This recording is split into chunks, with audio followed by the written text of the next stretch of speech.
Bom, pessoal, eu vou falar aqui um pouco sobre segurança em containers, tá? Minha palestra vai ser um pouco diferente das outras palestras aqui, porque eu não sou um cara de segurança, tá? Então, deixa eu falar um pouco sobre mim aí. Eu sou diretor sênior e líder da prática de arquitetura de aplicações na Avanade. A Vanad é uma empresa aí global, ela é uma joint venture entre a Accenture, que é a maior consultora em tecnologia no mundo, e a Microsoft, tá? Eu tenho aí muitos anos de carreira, mais de 15 anos com arquitetura, estou há 4 anos na Vanad e faço muito projeto aí para clientes em todos os setores, tá? Setores financeiros, setores públicos, etc.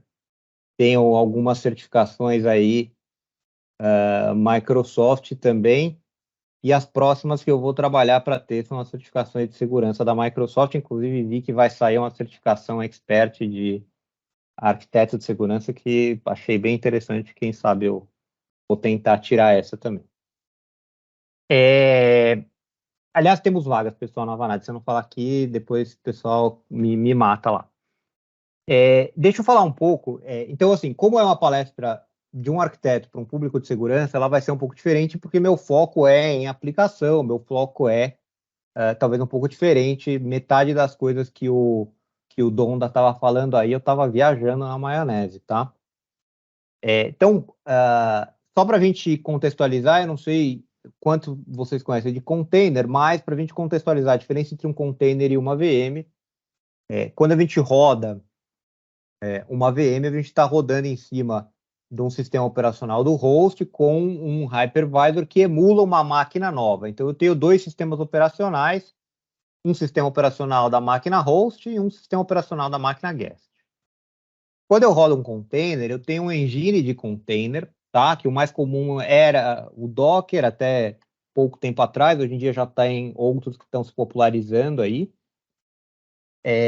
Mas eu rodo em cima da minha infraestrutura com um sistema operacional e eu uso o engine do Docker para virtualizar só um pedaço, tá? Na prática, ele trabalha isolando isso aqui, olhando para Linux, né? Que a grande maioria dos containers hoje são Linux. Ele trabalha isolando aí os processos que rodam dentro do container do resto, tanto isolando processo, isolando rede. Funciona ali como uma mini VM, mas sem todo o peso de uma VM. Tá? O grande benefício que os containers trazem para as aplicações, para quem, como eu, desenvolve aplicações, é você conseguir empacotar a tua aplicação com as bibliotecas, com os binários, com tudo que você precisa para rodar dentro de um pacote fechado, e aí você tem previsibilidade para rodar isso em vários ambientes. Né? Você não tem aquela coisa de, eu preciso de uma biblioteca X para rodar, eu preciso do curl, ou eu preciso de uma distribuição específica do Linux para rodar a minha aplicação. Tá? Então, o Docker funciona muito bem para isso.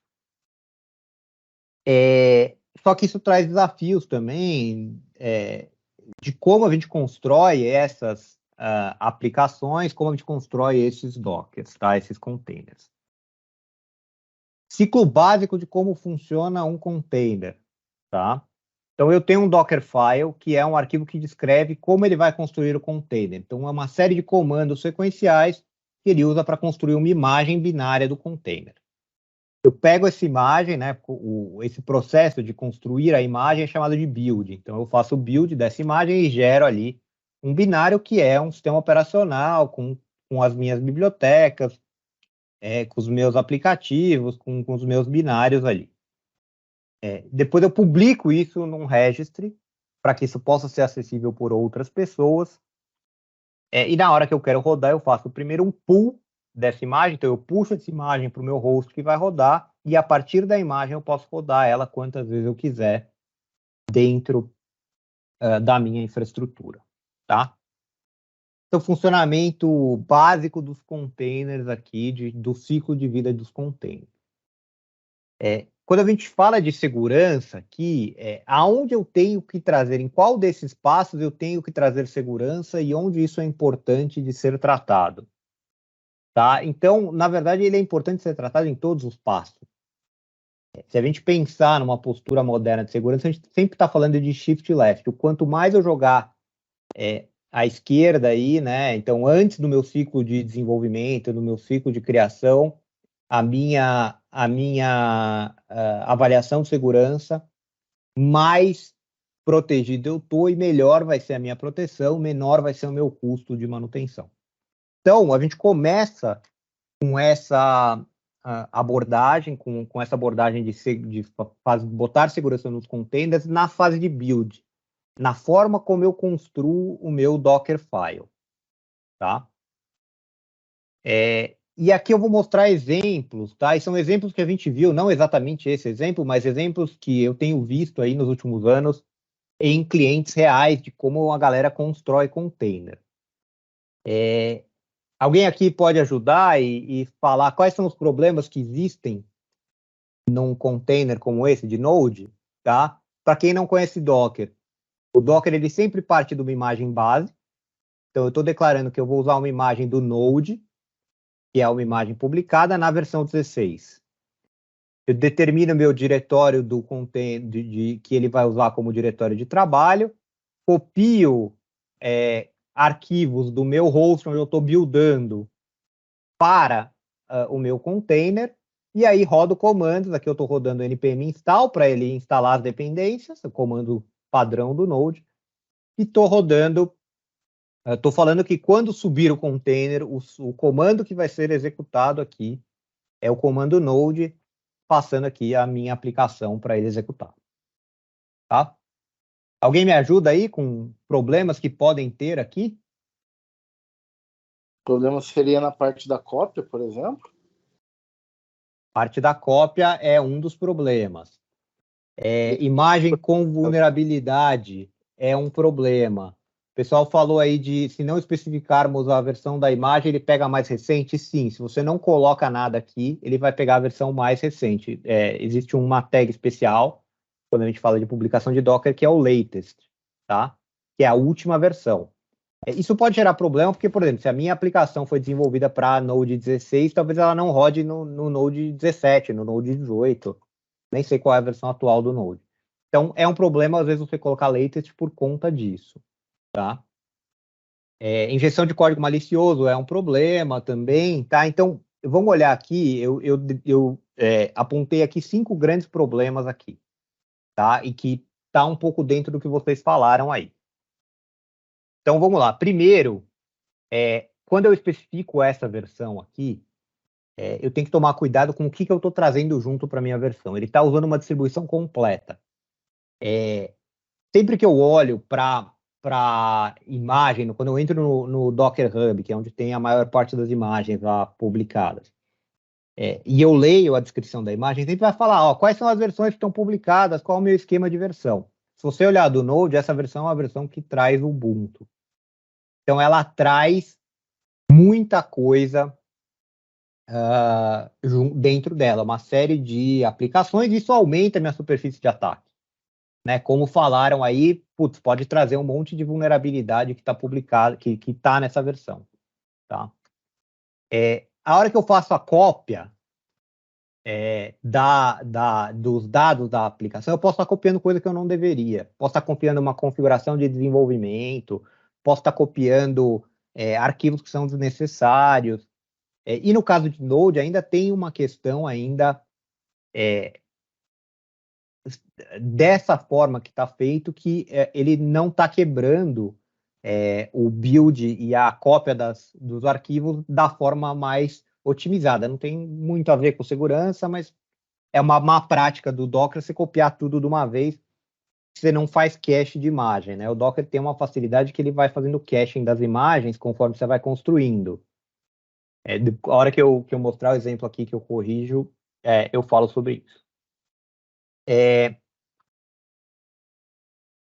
A instalação dos meus pacotes aqui, ela é problemática, porque ele está usando o comando npm install. Existem comandos melhores para isso, porque eu não consigo garantir qual versão das bibliotecas do Node isso vão estar lá dentro. E aí, para quem trabalha com Node, com DevSecOps, sabe que, cara, a biblioteca em Node é pior pesadelo que existe. Assim, você bota uma biblioteca lá, que você fala, vou botar aqui uma bibliotecazinha a mais aqui, ela puxa 150 outras bibliotecas, e você nunca sabe o que ela está usando.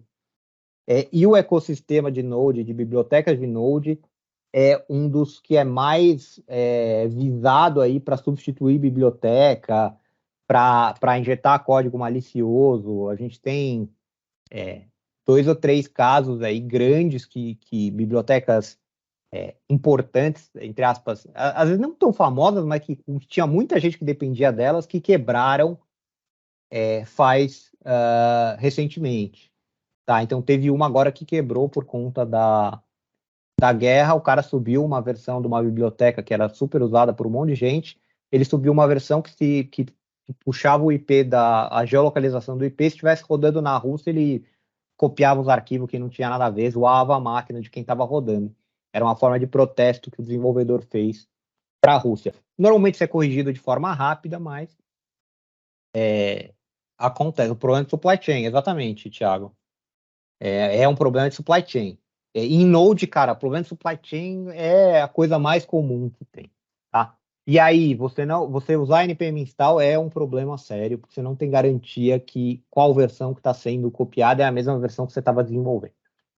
Depois eu explico também. E por último, aqui, por último não, mas usar comando, usar a tag cmd aqui para dizer o que vai executar, vai permitir que alguém que tenha acesso à minha imagem possa rodar alguma outra coisa lá dentro, tá? O correto é usar o entry point. E, por último, esse container aqui, ele não especifica o usuário. Então, ele vai rodar como root.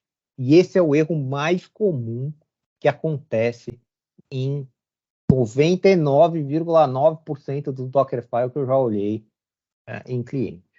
Ninguém bota o usuário que vai rodar o Docker e todo mundo roda como root. Né? E aí, ok, você está num ambiente mais controlado, não tem tanta coisa, mas, cara, você está rodando como root. Né? Quem roda aplicação como root hoje em dia, acho que ninguém faz isso mais, se você fizer numa VM, né? Por que eu vou fazer num container? Então, vamos lá, como é que eu arrumo isso? Né? Então, imagem base. Eu mudei aqui da imagem 16, né, do tag 16 para o tag 16-Alpine. O Alpine é a distribuição do Linux, que é a distribuição super pequena, com pouquíssima coisa lá dentro, e é uma distribuição que é orientada, entre aspas, à segurança, tá? O objetivo dela é diminuir a minha superfície de ataque. Dependendo da imagem que você está fazendo, então para Java vai ser uma coisa, para .NET vai ser outra, vão ter outras imagens que vão poder ser usadas. A gente tem, em geral, imagens com tag Alpine, né, que são baseadas na distribuição Alpine do Linux, que são muito boas. Imagens que são chamadas de Slim, e imagens que são chamadas de distroless, que elas não têm distribuição do Linux, elas não têm um sabor de distribuição. Essas imagens, em geral, são melhores quando eu uso para usar como base. Tá? Cópia dos arquivos, aqui eu quebrei em 2 passos por uma questão de estilo. Eu peguei aquele exemplo lá meio real e, cara, aquilo era um erro. Então eu copio primeiro só o meu package JSON, que é como o Node referencia as bibliotecas, faço a instalação das bibliotecas e depois eu copio só o que eu preciso. Eu só preciso dos meus .js aqui nesse exemplo. Pode ser que eu precise de algum outro tipo de arquivo, mas eu copio só aquilo que eu preciso, para não correr o risco de eu copiar algo errado.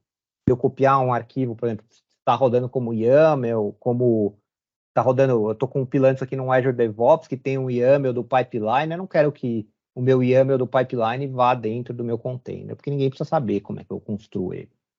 Tá? Então, eu só copio, de fato, o que eu preciso. Isso pode ser feito explicitando aqui explicitamente o que eu preciso, ou usando um arquivo docker ignore para dizer que eu não quero copiar uma coisa ou outra. Dessa forma aqui fica muito mais explícito do que usando o docker ignore, porque na construção eu já falo o que eu estou copiando. Troquei aqui o npm install pelo npm CI. O npm-CI, ele foi feito para usar em ambientes como o próprio nome diz, né, de integração contínua para construir as aplicações, e ele usa a versão que está pinada no arquivo package lock. Então, ele não faz atualização de versão. Se você falou que você quer que a sua aplicação rode na versão do Express 4.0.2, ele vai rodar na 4.0.2 e ele não vai atualizar. Tá? Isso ajuda aí a garantir que você não consiga injetar uma versão mais nova de alguma coisa e acabe quebrando a tua aplicação. E a Flag Only Production, ela garante que as dependências de desenvolvimento, as dev dependencies, não vão entrar. Eu tenho muita coisa que às vezes eu uso em desenvolvimento em Node ali, por exemplo, para dar refresh automático do código, enquanto eu estou desenvolvendo, são coisas que não precisam estar na minha imagem final, tá? É lógico que também depende um pouco de como eu estou desenvolvendo, que eu estou mostrando o exemplo mais comum de desenvolvimento Node padrão, estanque, tá? Onde eu não uso nenhum transpilador, então eu estou fazendo Node em JavaScript. Se eu usar TypeScript, por exemplo, o meu build vai ser bem diferente, porque eu vou ter que compilar isso para JavaScript antes de rodar, vai ter alguns passos que eu tenho que fazer antes, tá? Mas para Node padrão, esse aqui já é um bom Dockerfile. Aqui eu troco o CMD por entry point, tá? Qual que é a diferença?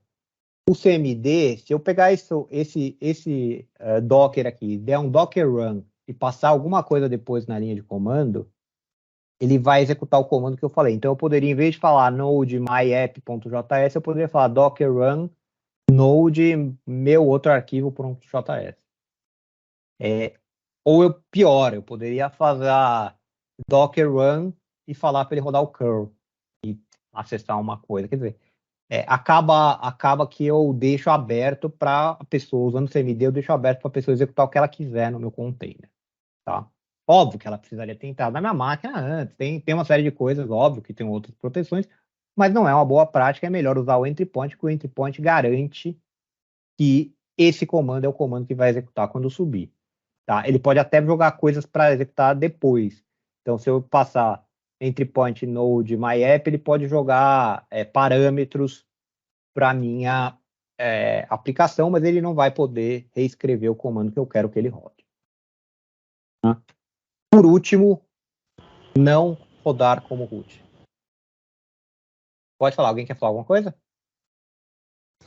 Opa, vou abrir aqui, Rax. Uma coisa que a gente costuma comentar em containers é o seguinte, a maioria do pessoal aqui é de segurança, então eles devem pensar, né, mas eu não estou tão preocupado assim. Mas tem uma questão, é muito difícil fazer segurança de Docker e de container. Tanto é que até hoje no Azure é preview, né? Então a proteção de Kubernetes, por exemplo, no Azure é preview. A proteção de containers no Azure foi lançado no começo do mês, exatamente por causa disso que o Rax falou. É muito difícil você saber como o desenvolvedor fez para saber se aquilo está seguro ou não, porque você, diferente de uma máquina normal, você não tem acesso a tudo que está dentro do Docker, né, da imagem. Então, se a imagem tiver com versão antiga, tiver com vulnerabilidade, você não sabe. Então, uma das dicas aí para quem é de segurança, disso que o Rax está falando, repassem com os desenvolvedores que trabalham com containers essas informações, porque se eles fizerem errado, você nunca vai saber que aquilo está errado. Você só vai saber, talvez, quando algo acontecer, né? Porque você tem poucas ferramentas hoje que analisam a segurança de container. E não é comum, né, as pessoas colocarem isso no processo de desenvolvimento, no processo de deployment, de DevOps. A minha visão aqui, assim, é inviável você trabalhar com container sem ter pipeline de DevOps automatizado e sem ter pipeline de DevOps que faça segurança de container. Porque na escala que você trabalha em container, se você não fizer isso, do ponto de vista de segurança, você está perdido. Você não vai conseguir atualizar as coisas na velocidade que você precisa. Quando você tem uma VM, tem muito claro que tem uma equipe de segurança olhando, fazendo patch, fazendo atualização do sistema fácil você operacional. saber se os patches estão lá, né, avaliar as configurações da VM, mas em um container, cara, é difícil você avaliar essas coisas, né? Porque ela não é completa, né? Exato. Quer dizer, e você pode estar atualizando o sistema, o host, né? Mas, cara, o teu container não é atualizado. E aí você vai ver a tua aplicação, cara, o release dela é a cada 6 meses. Tá com 6 meses desatualizado. Isso se na hora que você rodar o novo container, ele não tá pegando uma versão antiga ainda e da base, e daqui a 6 meses está colocando uma coisa velha de novo no seu pipeline.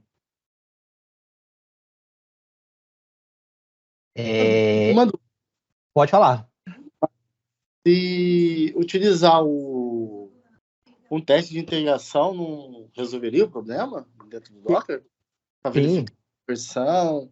Ele faz toda a verificação antes de subir o container, isso aí não garantia uma segurança? Sim, isso ajuda. Isso ajuda, e eu vou falar um pouco disso mais para frente, tá? Aqui eu estou focando no Dockerfile, depois a gente vai falar de como, quando eu estiver publicando meu Docker, o que eu tenho que fazer quando eu estiver publicando, e aí automação, teste de segurança para mim é mandatório, tá? Mas sim. Agora vamos mudar um pouco aqui de linguagem. Vamos falar de Java, tá? Mesma coisa, um Dockerfile aqui todo ferrado, tá? Alguns problemas aqui, como o nosso tempo aqui está correndo, eu vou um pouquinho mais rápido. Esse aqui eu vou passar um pouco mais rápido. Mas, de novo, eu tenho problema na versão que eu estou usando aqui, tá? Porque ela é uma distribuição completa também. Eu tenho problema de copiar dados sensíveis. Os settings.xml aqui normalmente tem senha para você acessar o teu repositório de dependências local, né, da empresa. Então, se você copia os settings aqui para a tua imagem, isso vai para a produção. E não adianta eu copiar e depois apagar, porque isso fica no histórico do Docker, tá? Então eu consigo acessar esses settings mesmo que eu apague ele da imagem. De novo, copiando conteúdo desnecessário. Aqui o Java, né? Como ele é uma linguagem compilada, eu não preciso usar a mesma imagem que eu faço o build da minha aplicação para fazer o run dela. Então, eu tenho técnicas de como construir o meu container para que isso não aconteça, tá? Isso é um problema. E, de novo, não usa o container como root. Resolvendo aqui o problema. Então, muda de novo para Alpine. De novo, tem distroless. O Google tem uma VM uma imagem do Java distroless muito boa também. Mas, de novo, usar o Alpine aqui é uma boa. Usar uma imagem de build separada, né? Em Docker a gente tem essa técnica que chama multi-stage build. Na verdade, eu estou gerando duas imagens. Então, eu gero uma imagem de build, que aí ela usa o Maven, que tem o JDK, todas as ferramentas de compilação e o caramba 4. Faço o que eu tenho que fazer, copio o que eu tenho que copiar, roda o build. E aí, depois, eu crio uma outra imagem, e aqui eu estou rodando uma imagem que é só o JRE, ou seja, só o runtime do Java. Ela é Slim, então ela não tem todas as bibliotecas, os utilitários, o caramba 4. E aí eu copio da minha imagem de build para a minha imagem final o jar da aplicação. É só o executável da aplicação, compilado. Dessa forma, eu não tenho o compilador do Java, o JavaC, para compilar nada na máquina, no container que eu vou rodar. Tá?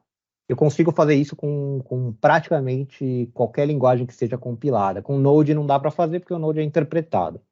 Mas para Java, .NET, C, Go, caramba 4, dá para fazer isso aqui. E aí, eu uso também, eu acabo eliminando os arquivos sensíveis. Então, esse arquivo que é copiado aqui, ele só fica na imagem de build. A hora que eu copio só o jar para cá, eu resolvi o meu problema e eu não tenho mais arquivos sensíveis na minha imagem final. Então, Nesse caso, eu evito vazar chave de conexão, né? Quando eu faço isso. Chave de conexão, credencial, qualquer coisa que eu tiver ali. Exatamente. Tá?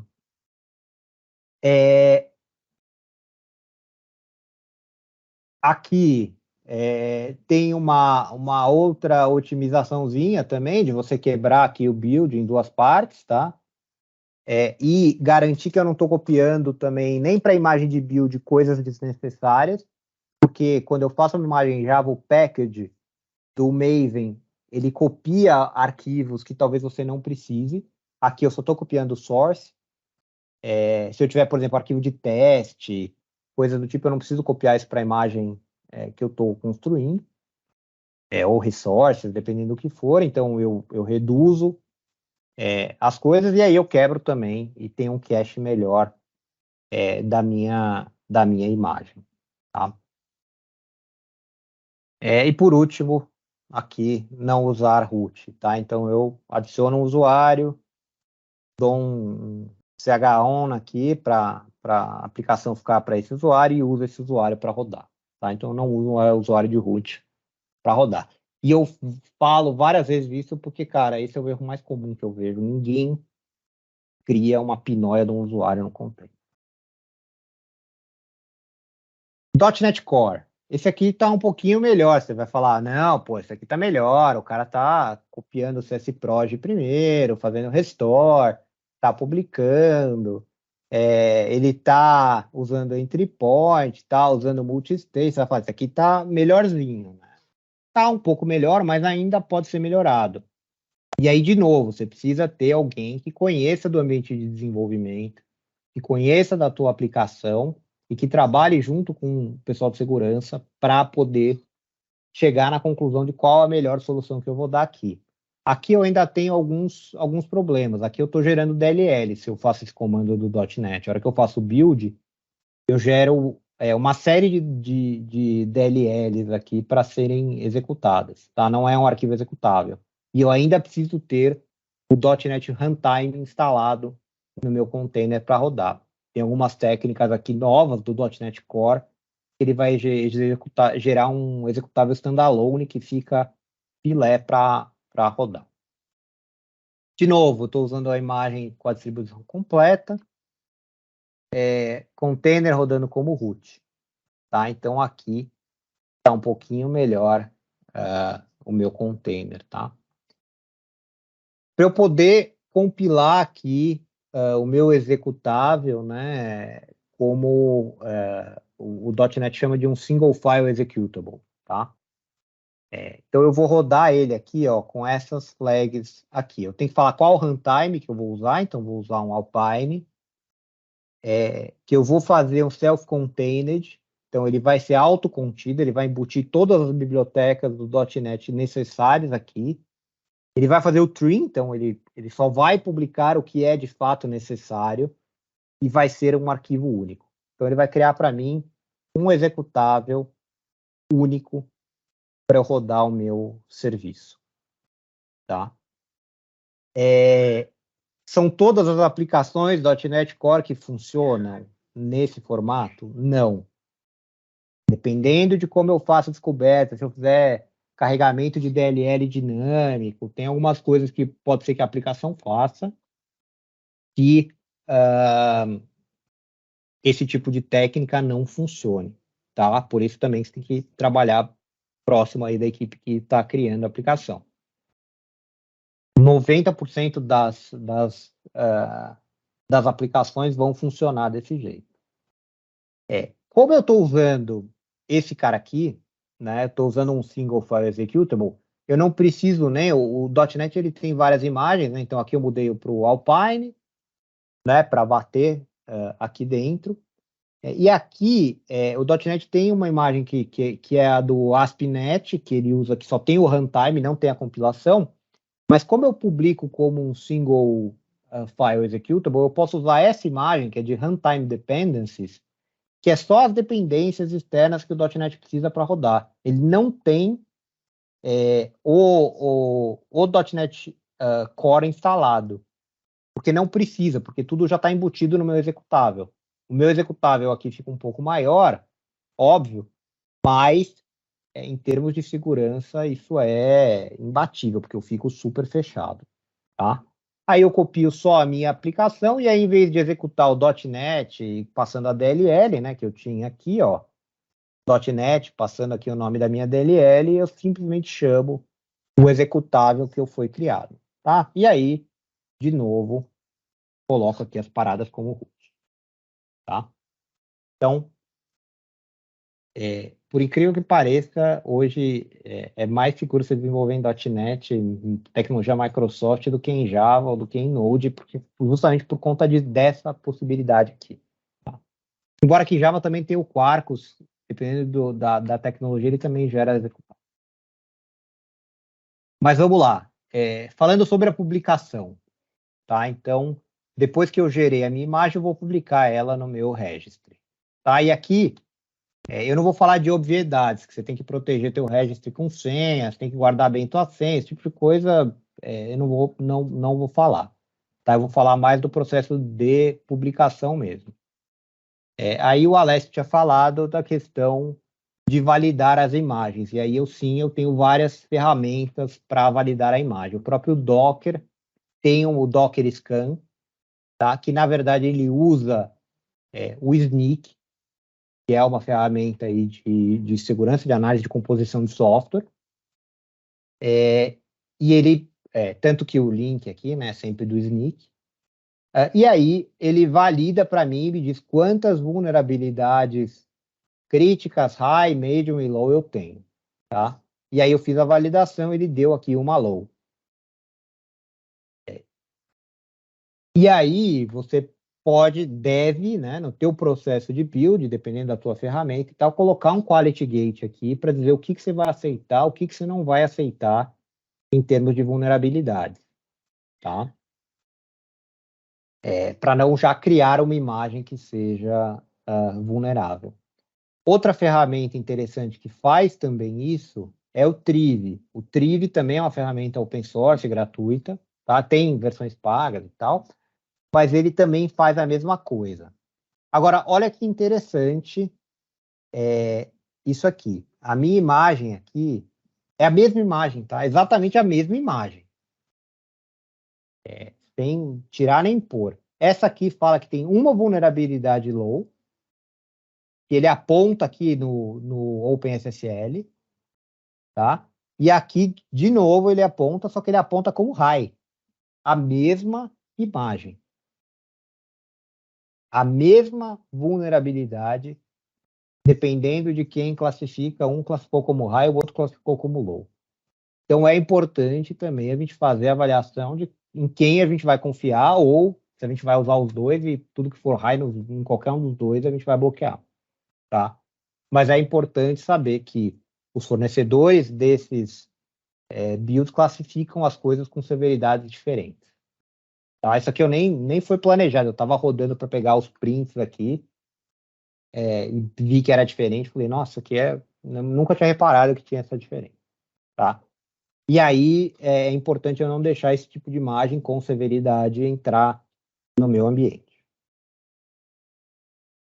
E aí, de novo, né, o tipo de exploit aqui varia, né? Esse caso aqui é um infinite loop, quer dizer, então poderia ter um ataque de negação de serviço fazendo um infinite loop aqui. Outra ferramenta interessante para validar imagens é o Dockle, tá? O Dockle, ele é uma ferramenta que faz uma validação um pouquinho diferente. Ela vai validar boas práticas na imagem. Então, por exemplo, ela valida se o usuário de root está aplicado ou não. Ela valida se eu estou usando o latest, que não é uma boa prática. Então, ela vai fazer uma validação diferente e complementar a validação que uma análise de composição, como o Docker Scan ou o Triv fazem, tá? Também é uma ferramenta bem interessante aqui para a gente colocar. Eu tenho outras ferramentas que são interessantes, tá? Mas que o setup delas é mais complicado ou elas são pagas. Eu acho importante mencionar, por exemplo, o Claire é uma ferramenta open source, Mas é uma ferramenta que você instala ela, você tem o servidor dela e você consegue ir monitorando as vulnerabilidades por projeto. Então, ela já é uma ferramenta mais completa, mas ela também monitora as vulnerabilidades. O GitGuard, ele é uma ferramenta para evitar que você exponha secrets, apesar de chamar Git, ela hoje pega mais de centenas aí de tipos de strings de conexão, e você garantir que você não tem uma string de conexão no seu Docker, tá? O Snyk e o Black Duck são ferramentas que fazem análises de composição, são ferramentas pagas que você consegue monitorar. O Snyk faz pull request automático, se você quiser, para corrigir erro. Então, são funcionalidades interessantes, mas são ferramentas que não são gratuitas. Tá? Uma coisa que eu acho importante é estabelecer uma estratégia de atualização de container. Né? Não adianta nada eu botar uma ferramenta dessa de scan, pagar milhares de dólares pelo Snyk, ou botar uma ferramenta fria, ou o que quer que seja, eu publicar o meu container e ele ficar 3 anos com o mesmo container lá rodando. Então eu tenho que ter uma estratégia, e aí até tem ferramentas, depois eu vou mostrar algumas ferramentas de monitoramento e tal, mas mais importante do que ter o monitoramento para descobrir o que está vulnerável no meu ambiente de execução, é ter uma estratégia que evite que isso aconteça. Né? Então, algumas coisas são básicas, né? Assinar as imagens para você, na hora de fazer o pull, garantir que ela está assinada e é a mesma imagem que você mandou.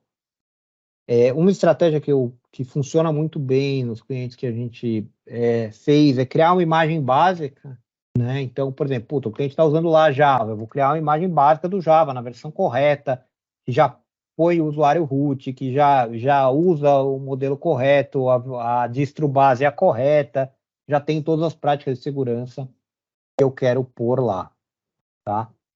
E aí, uma sugestão, a gente fez isso em um cliente, é usar o versionamento semântico para os containers básicos. Então, por exemplo, eu estou publicando um container básico de Java, eu vou usar uma versão semântica aqui, então, V11, porque eu estou usando a versão 11 do Java, 00. Periodicamente, eu vou fazer rebuild disso. Por quê? Porque a base desse cara, né, eu estou apontando isso aqui, para uma imagem básica lá do Java, na versão 11 do Alpine lá da distribuição. A hora que eu faço o rebuild periódico, ele vai atualizar a versão base da minha imagem base. Tá? Então, se eu estou usando o Alpine 11, eu já tenho uma versão mais nova do Alpine 11, do Java 11 com Alpine, que já tem patch de segurança, já tem resolução de alguns problemas. Então, eu tenho que estabelecer um rebuild periódico das minhas imagens, e aí eu preciso até saber qual a frequência de atualização da imagem base e tal, para eu poder fazer. E aí eu só mudo o último build. As minhas aplicações, elas se prendem no V11, e não no V11.0.0.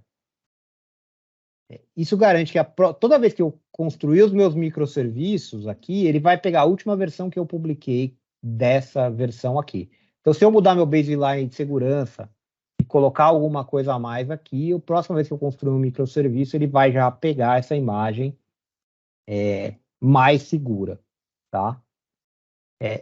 E aí, a versão semântica, né? Aqui, como eu não tenho mudança, é só um rebuild periódico, eu estou mudando um. Se eu fizer uma mudança um pouco mais pesada e sem quebrar a compatibilidade, mas, por exemplo, não estava com root aqui nessa imagem, né? Estava rodando com root aqui, eu parei de rodar como root. Eu vou colocar na V11.1, porque aí, se alguém precisar, o cara pode botar aqui que ele está pegando da V11.0 e eu vou continuar fazendo o rebuild da V11.0 para ter o patch de segurança dessa imagem. Mas enquanto eu tiver alguém preso na V11.0, eu vou ter que atualizar essa imagem, além de atualizar a V11.1. Tá? E aí vai entrar numa questão chave que eu falei aqui, que é quando que eu atualizo cada um desses serviços. Eu tenho 2 microserviços que estão nessa versão. Qual a frequência que eu tenho que atualizar? em teoria, se eu atualizei a imagem base, eu deveria atualizar aqui. Então, eu preciso ter uma cultura e uma política de DevSecOps aqui que garanta que os meus microserviços vão ser feito build periódico e que eles vão ser atualizados. E não que eles vão ficar lá 6 anos parados e deployados em produção, porque está funcionando mesmo, né? Então, isso também é super importante. Tá? A hora que eu faço o pull, né? Então, beleza, publiquei, minha imagem está segura, está bonitinha. A hora que eu faço o pull,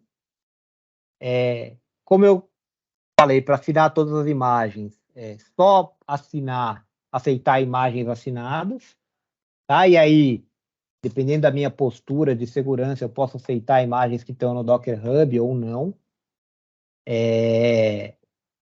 Imagens públicas, ou só aceitar imagens que estão no meu próprio registry.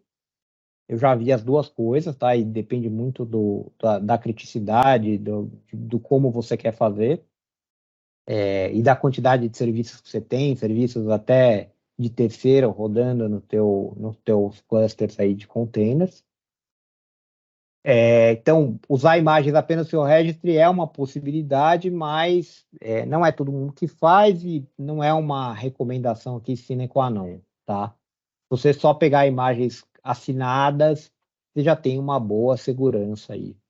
Tá? Óbvio que se você só usar a imagem do seu registry, você também vai ter muito mais trabalho, porque, por exemplo, toda vez que você precisar de algum serviço novo, por exemplo, preciso agora do MongoDB para eu rodar, uma imagem de MongoDB. Alguém vai ter que ir lá, pegar a imagem do Mongo, ver se ela está ok e publicar no seu registry, para que todo mundo possa usar. E do Redis, mesma coisa, alguém vai ter que ir lá, baixar e publicar uma imagem. Tá? Então, vai dar mais trabalho, mas também vai dar mais segurança. Quando eu executo, tá? E aí, né, nesse passo de execução, o ambiente que eu tenho vai variar muito, tá? Então, eu botei aqui esse disclaimer. Dependendo do engine de container que eu estou rodando, o que eu tenho que fazer para segurança é uma coisa, dependendo do engine é outra. Se eu usar o Docker, eu vou ter que fazer algumas coisas, se eu usar o Cryo, eu vou ter que fazer outras, tá? Ou o Hanse, ou outro engine. E a mesma coisa o meu orquestrador, né? Quando a gente começa a sair de executar 1, 2, 3, 4 containers numa máquina e ir para uma orquestração de containers, onde eu estou rodando centenas ou milhares de containers, com um orquestrador tipo Kubernetes, a forma como eu vou executar e os cuidados que eu tenho que ter mudam. Tá? Eu vou dar alguns exemplos aqui, isso aqui não é extensivo, tá? Porque isso aqui é um mundo. Principalmente quando a gente entrar em Kubernetes aqui, dá para falar 3 horas sobre segurança de Kubernetes. Mas eu vou dar alguns exemplos aqui que já ajudam bastante. Tá? Primeiro, não expor o socket Docker. O Docker ele funciona expondo um socket local ou um socket remoto aqui via TCP, onde as pessoas que têm acesso a esse socket conectam nesse socket, conseguem dar comandos para executar container, publicar imagem, puxar imagem e o caramba 4, tá? Não é boa prática se você estiver rodando containers aí, principalmente em produção, você expor esse socket. Expor para a rede, pior ainda, mas mesmo expor para dentro da própria máquina, você tem que ter uma questão de segurança aí, de não expor para qualquer usuário poder executar um Docker, poder dar os comandos aí, tá? Então, nunca coloca isso aqui, nunca coloca para rodar o teu Docker com TCP. Segunda coisa, nunca deixa os seus containers que estão rodando no teu cluster acessarem o Docker SOC, porque senão alguém invadir o teu container, ele consegue fazer a saída do teu container e mandar executar um outro container, mandar comando, tá? Então, nunca mapeie o Docker SOC no seu container. Capabilities. O Docker ele tem a capacidade de dizer quais capabilities do Linux que você quer que aquela container tenha acesso. Então, se eu não quiser, por exemplo, que a minha imagem rode o CH1, eu posso tirar essa capability. Se eu não quiser que ela rode, possa fazer bind numa porta TCP, eu posso tirar essa capability dele. Tá? Então, o exemplo mais seguro de todos é eu dar um drop all de todas as capabilities e só colocar as capabilities que eu preciso. Normalmente, para a maior parte dos containers, eu preciso de super poucas capabilities para ele rodar.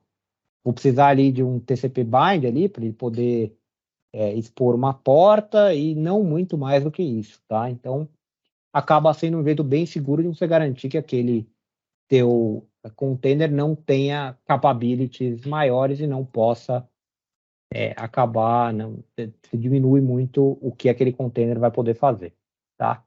E aí em Kubernetes a mesma coisa, eu consigo na declaração de um container em Kubernetes colocar um security console e dar drop e add de capabilities aqui. Tá?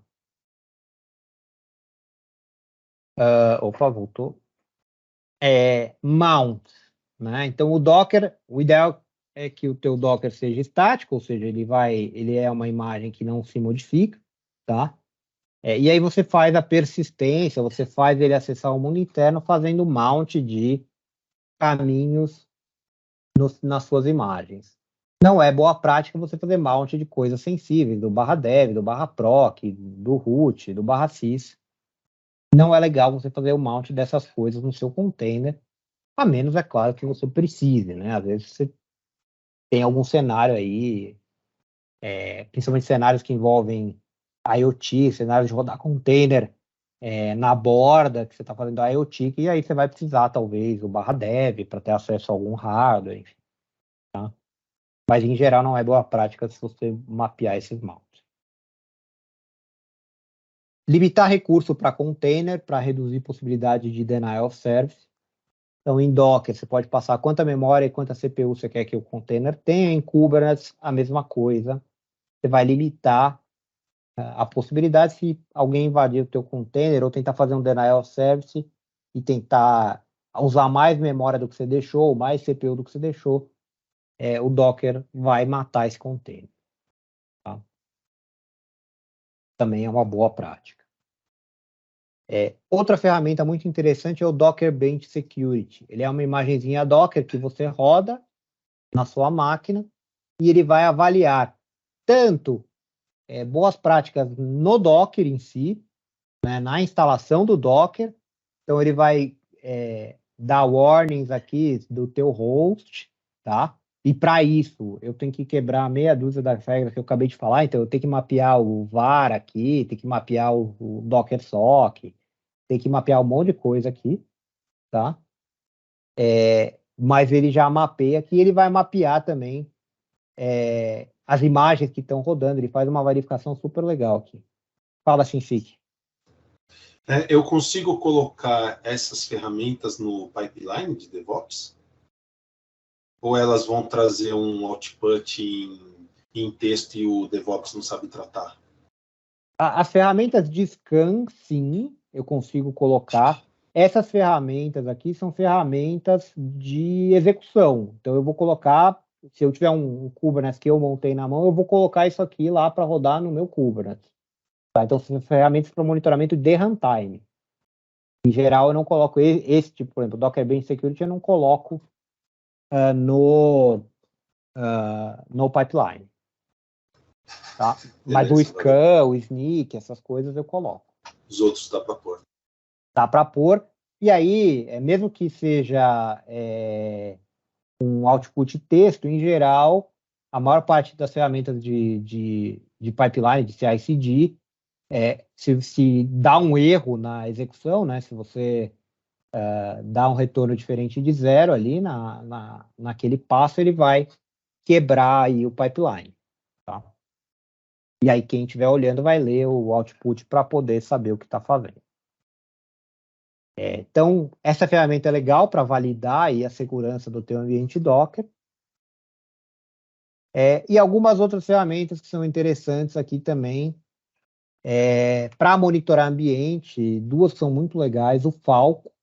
Tá? O Falco ele monitora tanto Docker quanto Kubernetes, e ele faz o monitoramento de runtime das comunicações entre containers. No caso do Kubernetes, o Falco monitora quem está acessando os nós, os nós de controle, né, do control plane, e ele te dá uma série de alertas, e o Falco é super legal porque ele integra com várias ferramentas de monitoramento, você consegue mandar esses logs dele para vários lugares, tá? E é legal.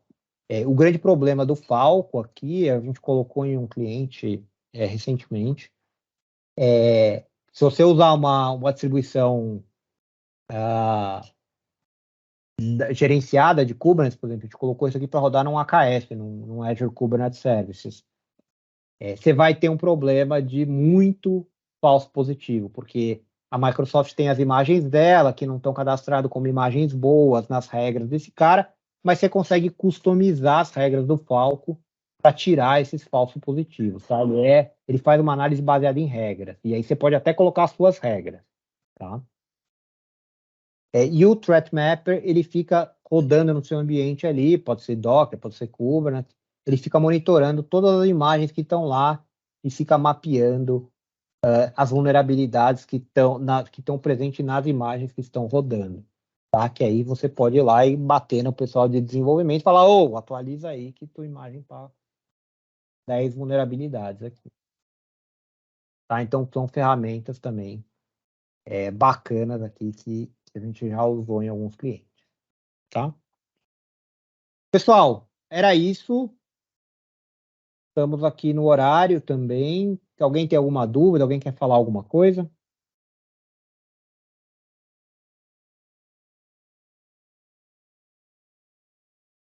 A hora que vocês estavam falando do output, do scan, você pode direcionar para um arquivo JSON, né? Facilitaria o consumo desses logs para identificar algum problema. Ou às vezes não é viável isso. Depende da ferramenta, tá? Depende da ferramenta, ela pode ter um output em JSON, não consigo te dizer aqui de cabeça, tá? Mas algumas ferramentas você pode gerar JSON, tá? E tem algumas outras também que eu não falei aqui que também pode ser que tenham essa opção, tá? Mas aí vai depender muito da ferramenta que você usa. E aí, Alessio, também tem a questão do seguinte, por isso até que eu perguntei para o Hacks, porque se a ferramenta, mesmo que ela gere um JSON, mas ela gera um JSON que é o output não formatado dela, alguém, que é o que o Hacks falou, alguém vai quebrar o build e alguém vai ter que olhar o que aconteceu. É diferente de você ter uma ferramenta que já fica ali no pipeline mais fácil, né, indicando o que aconteceu, entendeu? Sim, mas é isso. Mas assim, na minha experiência, normalmente é o que acontece, tá? Seja com ferramentas tipo essas, de monitoramento de container, seja com ferramentas tipo Sonar. Alguém vai ter que olhar lá para saber o que aconteceu. Normalmente é o arquiteto. Né? Coitado do administrador de build. Ou o arquiteto, cara. Se eu soubesse a quantidade de gente que me manda pipeline por dia aqui, falando, tá com problema no meu build. Eu ia ficar chateado. Mas a parte... Tem até uns aqui na palestra aqui também. Tô vendo os nominhos conhecidos aqui. Mas é divertido, pô. Você pegar e ver os... É que chega uma hora que deve ficar estressante ver tantos pipeline, né? Mas acho que pra quem tá no começo deve achar divertido. Não, é legal, legal. Eu gosto. Pipeline e pull request, cara. Tá validando o código dos outros é da hora. Mais dúvidas, pessoal? Alguém quer fazer algum comentário?